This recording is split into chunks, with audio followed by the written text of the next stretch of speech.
Baik, untuk berikutnya ini tentang akikah Ustaz, pertanyaannya. Beliau ini menunda akikah anaknya karena saat itu nggak punya uang. Terus bolehkah saya akikah waktu sudah besar begitu? Lafadznya sudah besar gitu Ustaz. Bagaimana Ustaz? Masalah ini ada dua pendapat di antara para ulama, baina madzhabul jumhur dengan mazhab yang lain.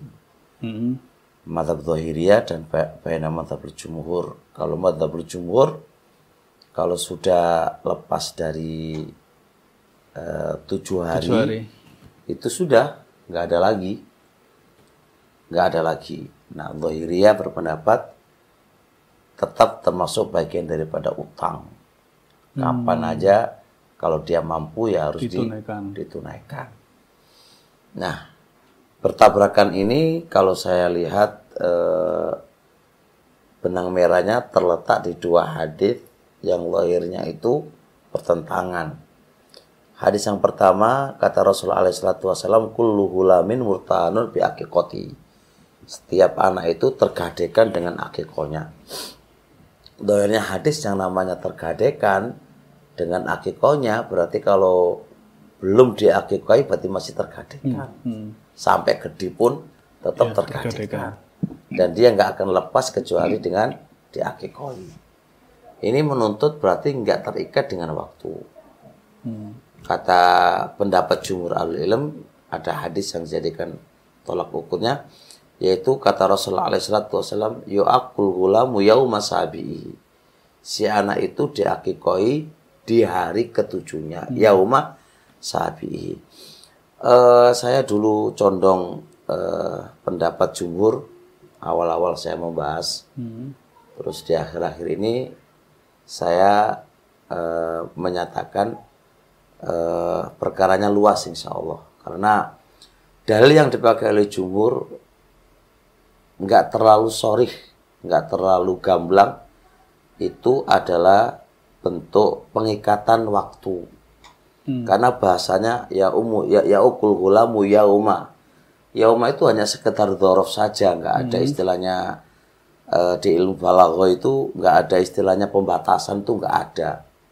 Hanya sebagai dzaraf dari yauku. Maka itu tidak membutuhkan sebuah pembatasan. Sehingga kalau mengkompromikan antara kullu gulamin murtahanun bi aqiqatihi dengan yu'akul gulamu yauma sabi'i, disebutkan ketujuh itu tidak ada lain kecuali hanya penyebutan kemungkinannya satu adalah lil kamal, ya bagusnya di hari ketujuh gitu. Atau mungkin juga diikat bagi yang mampu ya hari ketujuh kan gitu. Kalau sudah mampu di hari ketujuh, kalau kok masih delewer ya gak oleh kan gitu kan. Masih banyak takdir terkait dengan itu. Maka sehingga kullu gulamin murtarun bi aqiqatihi tetap dijalankan dengan mutlaknya dalil. Nah, untuk menguatkan ini juga ada beberapa hadis, walaupun hadis ini lemah ya. Kalau dia nggak mampu 14 hari, kalau nggak mampu lagi 20. Ini hadisnya lemah. Tapi setidaknya lemah dengan umum ini kan bisa bersinergi ya gitu kan. Kemudian tambah lagi tentang riwayat Nabi itu mengakikoi dirinya di umur 40 tahun. Ini hadis juga diperselisihkan oleh para ulama. Ada yang mengatakan hadis ini mungkar kata Imam Ahmad. Tapi secara zahirnya hadis sih nggak ada masalah. Secara zahir sanadnya nggak apa-apa. Walaupun Imam Ahmad mengatakan hadis ini mungkar. Dari situ ulama berbeda pendapat. Nah, dari sini dengan adanya umumnya dalil, terus perbuatan Nabi, kemudian hadis yang lemah tadi menjadi kuat bahwasanya dan juga didukung dengan ad-dinu yusrun, agama itu adalah mudah, al-masyaqqatu taysira, didukung lagi al-maisur la yasqutu bil ma'sur. Banyak kaidah yang menguatkan bahwasanya pendapat yang paling kuat itu adalah tidak diikat dengan 7 hari, akan tetapi sesuai dengan kemampuan kamu. Sesuai dengan disebutkan 7 hari hanya mimbabil afdol saja, atau ya ditekankanlah bagi yang mampu ya 7 hari kan gitu kan. Tapi itu bukan pembatasan, lewat daripada itu nggak boleh. Misalkan berarti ini nggak ada batasan ya, sampai Iya. besar ya. Keburu orang tuanya meninggal dulu saat, padahal akikah kewajiban orang tuanya. Iya. Setelah meninggal terus bagaimana untuk anaknya ini? Jadi gini, pertama memang kewajiban haknya anak dari orang tua adalah diakikahi. Ya. Tapi bahasa hak itu bukan berarti anak nggak bisa mengakikoi sendiri. Karena kalau melihat hadis kullu ghulam murtahrun bi aqiqatihi, itu nggak disebutkan orang tua yang harus mengakikoinya. Lafadznya hadis setiap anak itu tergadekan dengan akikonya. Dan sir rahasianya kenapa kok pakai majhul murtahanun ditergadekan dengan akikotihi, dengan akikonya dia tanpa menyebutkan siapa yang mengakikoinya kan. Yang penting terakikoi kan gitu kan, baik orang lain atau dirinya atau orang tuanya. Jadi tetap kalau orang tuanya walaupun masih hidup dan tidak mampu mengakikoinya nggak apa-apa. Dia mengakikoi sendiri nggak ada masalah.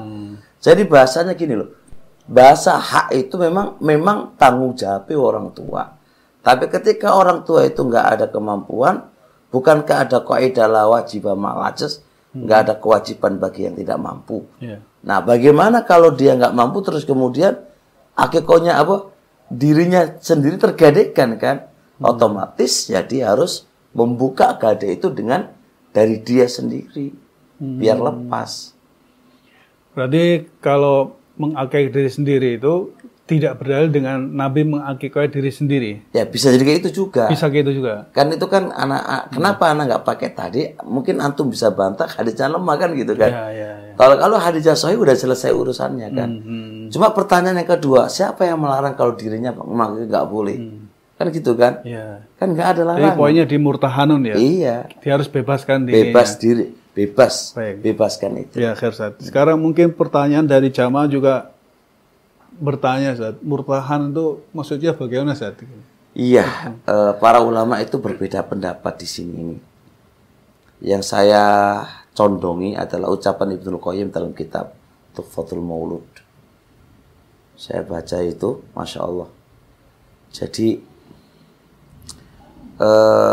seorang anak itu kalau masih belum lepas dari tergadekan, tergadekan ini adalah akan diganggu oleh syaitan. Syaitan itu mudah menggelincirkan dia. Artinya dia kalau belum bebas berarti saya kasih logika dulu kata Ibnu Qayyim. Ibaratkan ada mobil kamu yang kamu jadikan gade atas utang kamu. Maka mobil itu otomatis kamu nggak bisa ngapa-ngapain. Itu di atas kuasanya orang yang mengutangi kamu. Nah, diri kita ini akan terkuasai oleh syaitan. Syaitan itu akan mudah menggelincirkan kita, mudah menguasai diri kita, dan mudah dibisik-bisikin oleh syaitan. Nah, biar lepas dari ikatannya syaitan, kita akikah diri kita. Itu biar lepas dari bisikannya syaitan, maka kita akikah diri kita. Dan secara real kenyataannya juga terbukti dengan apa yang dikatakan Ibnu Qayyim itu. Banyak orang yang pelaku maksiat, muda pelaku maksiat ditanya, "Wis aku guru nggak kamu?" Guru nggih, coba akikah. Nah, itu bisa paling nggak bisa lepas gitulah.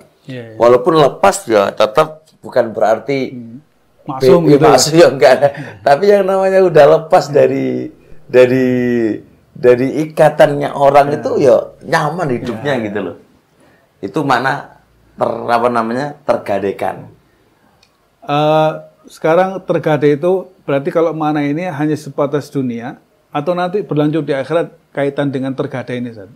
Tetap di dunia, tapi kan imbasnya kan di akhirat. Akhirat ya. Otomatis kalau dia tergadekan nggak bisa lepas, otomatis dengan maksiat yang dia lakukan, dengan dia dikuasai oleh syaitan, kan otomatis berefek Dia di akhirat nanti.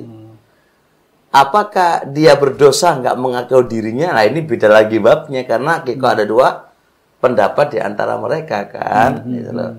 Nah apakah hukumnya wajib mengakikah? Nah kembali ke orang tua nanti. Kan apakah akikah itu wajib atau tidak? Ini kembali ke orang tua. Yeah. Ini ada khilaf di antara mereka. Ada mengatakan wajib, ada mengatakan sunnah. Anak dulu berpendapat wajib, tapi sekarang saya condong berpendapat sunnah.